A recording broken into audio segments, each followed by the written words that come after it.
I want to talk about this because this was really the first Fire Emblem to go with this 2D sprite on top of 3D model look.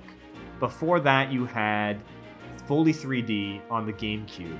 And then on the DS, you kind of had this weird hybrid of kind of these weird 3D looking sprites. So clearly they went to the visual kind of level here and tried reworking things. And I think the results here is interesting, and especially what they were experimenting with.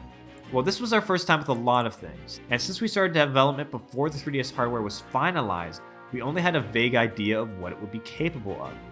The hardest part was figuring out how to make the 2D unit icons look good on a 3D landscape and not clip through objects. Dealing with that was a new challenge for us. It was really difficult, especially at first. So here you can see what they're talking about here.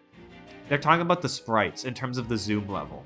They were trying to determine what fidelity the sprite should be, how high res they should be. You can see here in the zoomed in look, you've got these 24-bit sprites, but they were gonna do it where when you zoom out, it changes the sprites to be 16-bit sprites. So it literally changes the amount of pixels in the sprite, and they swap to a lower res sprite. And now they said they ended up scrapping this idea. This isn't how it is in the game. But I think it's an interesting experiment to talk about because this was the first Fire Emblem game that looked like this. And I honestly think it was very successful. Awakening, Fates, and Echoes look absolutely beautiful. But yeah, let's hear what they said about it too. So the 16 character version is using a 16 by 16 pixel for each unit, and so on. In the course of development, we decided to use hardware-based scaling instead of switching between different sets of graphics. For those who don't know what hardware-based scaling is, it just means they adapted the scaling on the fly.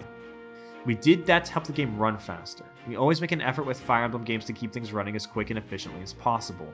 Our goal with Awakening was to keep the map sections running at 60 frames per second and the battles at 30. I think all of that effort really paid off. Awakening feels great. 100% this. Awakening is snappy, smooth, feels good, great to interact with, never drops frames. It is a very well put together and optimized game.